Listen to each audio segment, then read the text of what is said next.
Hi, Sarah. Good morning. Good morning, Pino. How are you? I am good. Thanks for having me today. My pleasure. How was your weekend?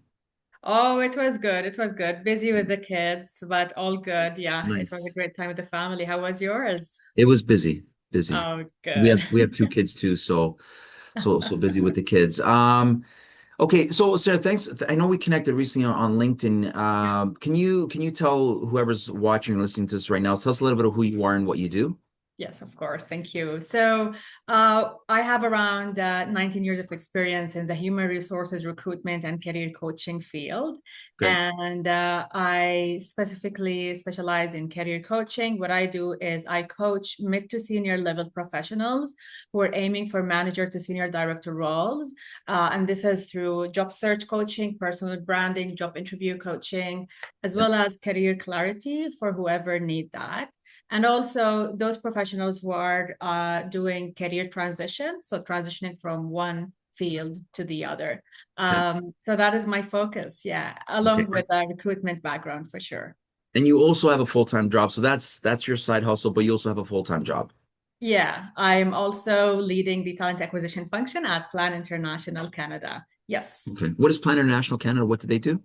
Plan International Canada is an international organization focused on girls' equality, children rights, and youth engagement and Yeah. empowerment. That is Yeah. our focus. And it's part of an international federation headquartered in UK. And this is the Yeah. Canadian national office here in Toronto. Nice. Nice. Very good. Very good. So you've got how many years now in talent acquisition? How many years? It's a total of 19 years now. Wow. Yeah. Okay. Okay. So between your experience and my experience, we've got a lot of experience in the TA space.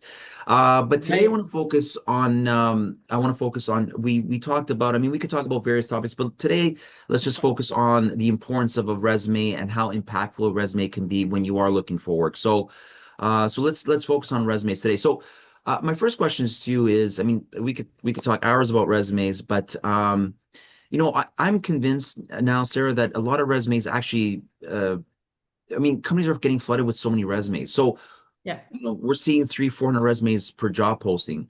What tip can you share with our audience right now? What can they do in the resume to stand out? Let's start there. Or is there anything that they can do? Absolutely. And especially in the time of the AI powered resumes, you want to make sure that you stand out. So, Yep. first and foremost, I would make sure that we start with a very concise and clear executive summary, which is around 3, 4 lines, Okay. showing exactly your strength and key skills in Yep. alignment with the role that you're applying for. So it has to be very much aligned with the role you're applying for to show that relevant experience. We all need to remember that recruiters have really between 6 to 8 seconds to screen the very first, let's say, page of the resume, and they either continue or not. So you want to make sure that hook is there in your executive summary, Okay. followed by a section called key achievements or highlights. And in that section, your key accomplishments, again, that are related to the role you're applying for are showing and are catching the attention for that recruiter. Now, again, clear formatting. The structure is eye friendly. Not a lot of like colors and designs. Like simple always wins. So Yep. make sure as well that simplicity is there and Yep. clarity in reading. Okay. Okay. What about Sarah, what are your thoughts on adding metrics and numbers on a resume? Do you think that's Yeah. important? Yes, so that comes specifically in the key highlights section, which comes after the executive summary, Okay. and in the experience section. Definitely, you need to lead your narrative with the key accomplishments shown in could be numbers or metrics, Okay. figures, ranges, ratios, but Yep. also the tone of your writing is always achievements driven or impact driven Yep. because hiring managers and recruiters, they need to understand ultimately what's the value that you're gonna bring them. So Yep. they actually care less about what you used to do in your Yep. day-to-day work, but Yep. they are more concerned about, okay, after 1 year in that role or 2 or 3 years, what have you achieved at the end of the day Yeah. that really added value to that organization? And this is how you can show it. For example, if we're speaking about revenues, like I've increased revenues by 20% year over year. Or maybe if you have reduced costs, I reduced the cost or did cost saving by, let's say, 30,000 a year, blah, blah. If it's about let's say time to fill and recruitment, my time to fill is 30 days, for example, Yeah. for that quarter. So Yeah. it gives an indication of what you're able then later to deliver for them and bring value. Okay.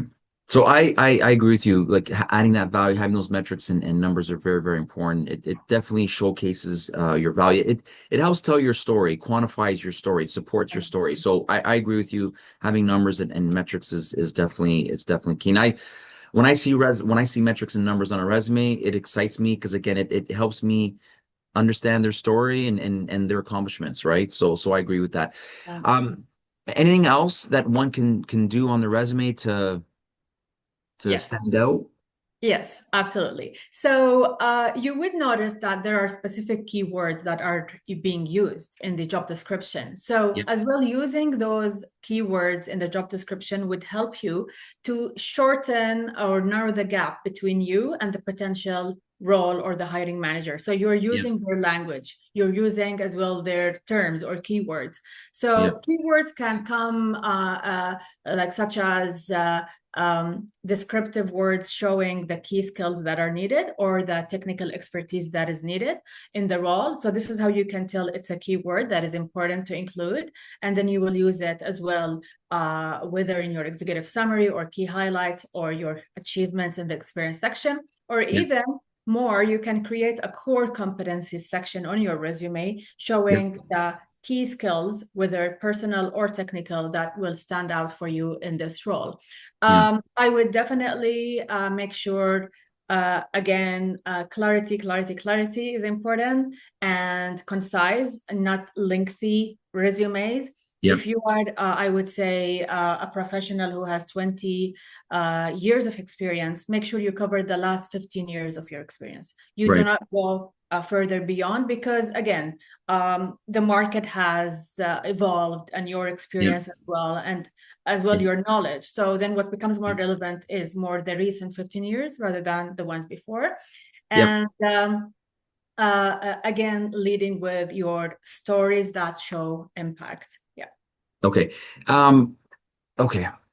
15 years, would you suggest one has the showcases their last? What if they don't have 15 years experience? What if they only have 5 years experience? Like how, in other words, how many years do you go back? Like what does that look like? You know? So definitely if it's, I would say junior to med, so like 5 to 7 years of experience, you just definitely speak about them all, right? And now we're speaking about the chronological type of resumes, which is the simple format is executive summary, key highlights, core competencies, experience, and education.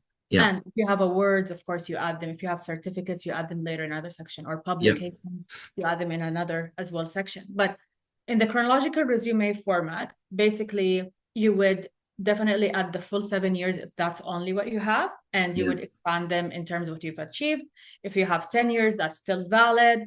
I would say it's usually up to the 15 years.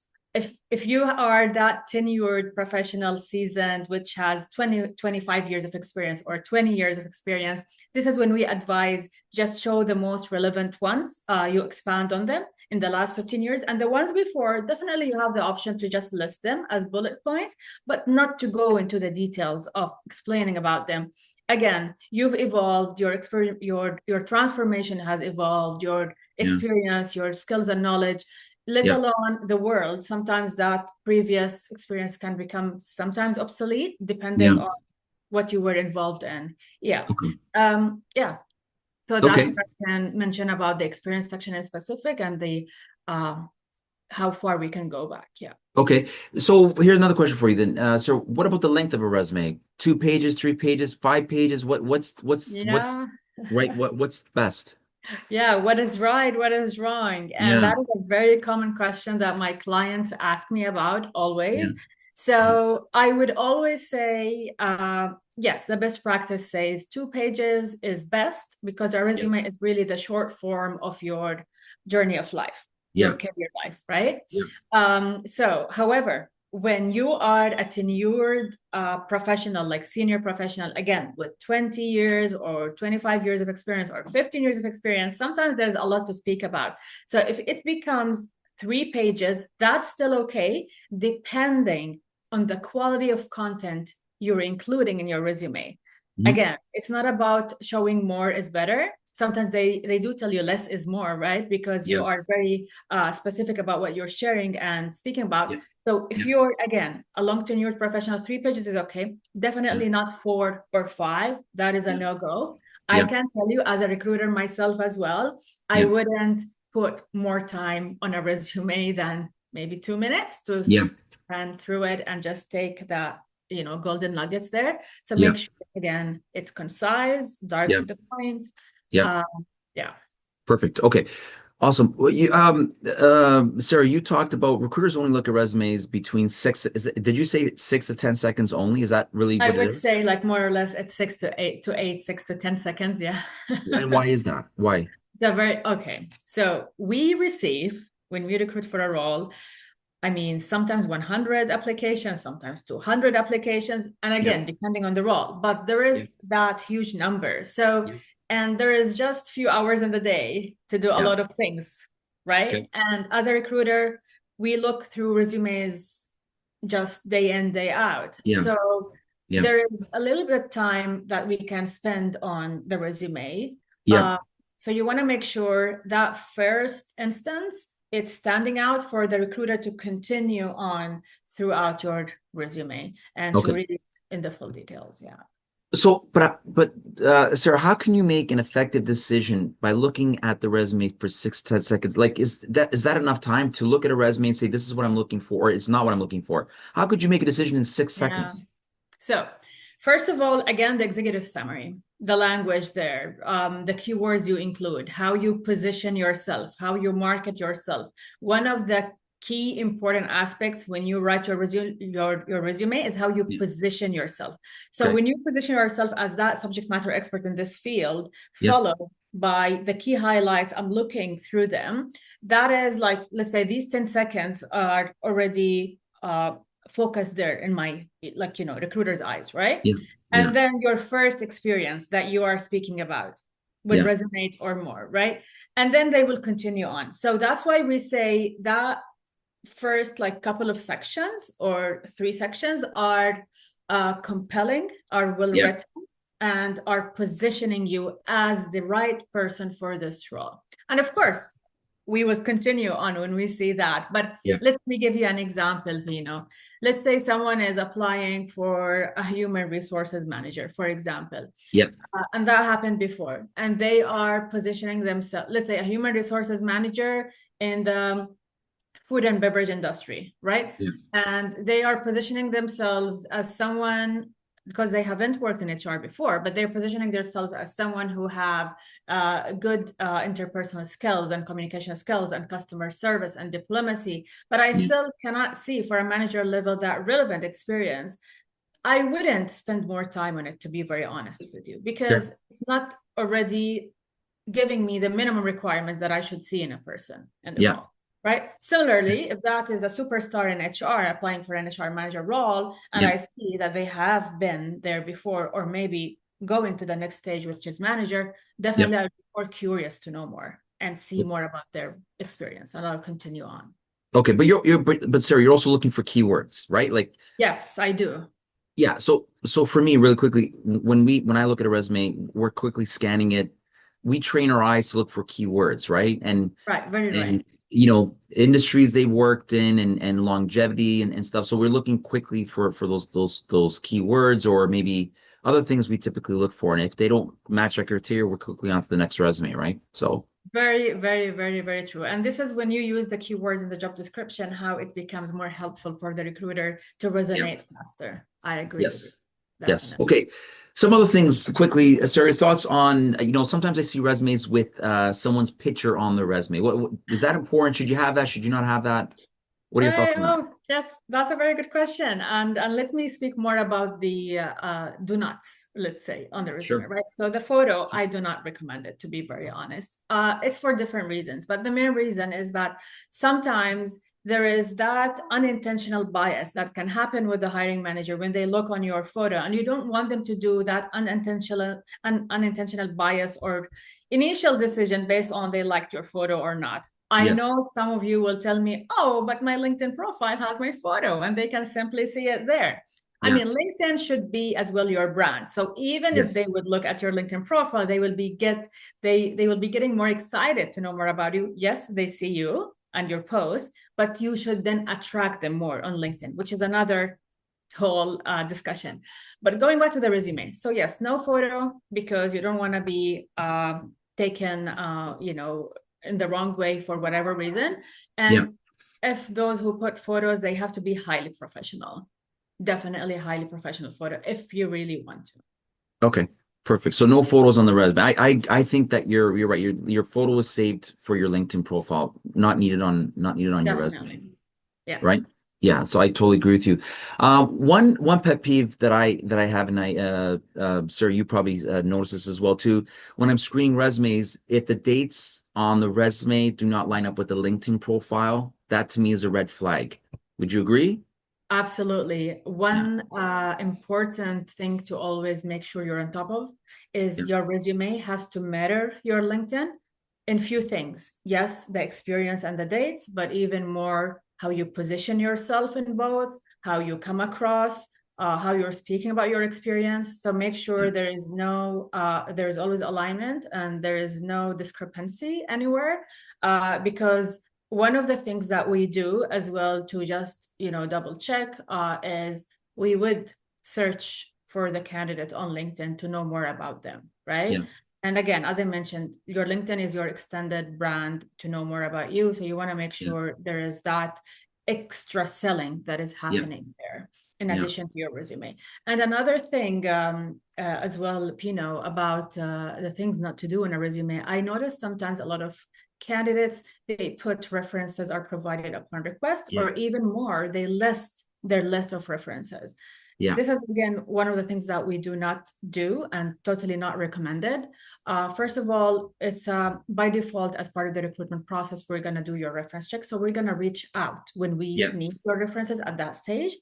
But another advice for candidates is that if you list your references voluntarily on your resume, you never know. Again, you cannot control hiring managers, but you would never know if they would just go right away and connect with them, because what it means when you list your references is that you're giving consent for people to freely speak to these references. So you don't want to as well yet provide that consent before you're connecting with your references. Tell them about what you're doing and your opportunity that is now in the pipeline, and tell them how they can speak about you as well, because we can speak more about references, but there is as well an approach of how to communicate with references and align them with your opportunity. So that's another tip for resumes. Okay, perfect. Okay, sir, what about should one include their complete address on the resume? So that is again a no-go. Not your complete address for your own security and safety, but you can definitely mention the city and country. That just helps for us to know you're a local or not. Right, but not the full address. Definitely not. That is one of the things as well that we. Okay, so here's the way I look at the address thing. Some people put it, some people don't. It could work against you, but in some cases, it could help you. Okay, so if you live in Mississauga and you're applying to a job in Mississauga, the hiring manager may say, "Oh, wow, this person literally lives 5 minutes away." Right? When you're close to work, you're more likely to stay there longer because you're convenient, you're closer to work. So the hiring manager says, "Wow, this person lives 5 minutes away." Great. Now it could work against you. So if you live in Mississauga, if the job is in Mississauga and you live in I don't know, Scarborough, let's say. That could also work against you, because they're going to say, I'm not going to, this person lives in Scarborough and we're in Mississauga. I'm not going to ask someone to cut across the 401. Right. Even though they have experience. So pros and cons to both. Yeah. I don't know, right? But Yeah, I totally hear you about the commute. I am, yeah, it is a mindset thing. Like I am that type of a recruiter. And again, I know we cannot control hiring managers. I'm a kind of a recruiter that I yeah, always do that due diligence.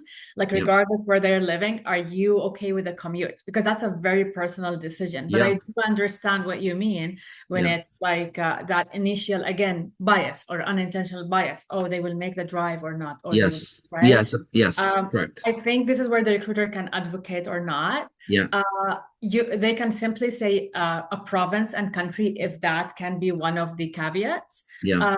but definitely not the full detailed address, which is the house number, the street. Yes, yeah, I agree with. That I agree with. Yeah, I Sarah, agree. I know you have a run. I know you have 11:45, so I'm not going to keep you. But if anyone's watching, listening to this right now, and they do want to reach out and connect with you, how do they do that? Yes, absolutely. Thank you, Pino. The ideal way is through LinkedIn. It's Yeah. exactly how my name is written, Sarah Dodiin, and I would be happy to connect with you there and further talk to you.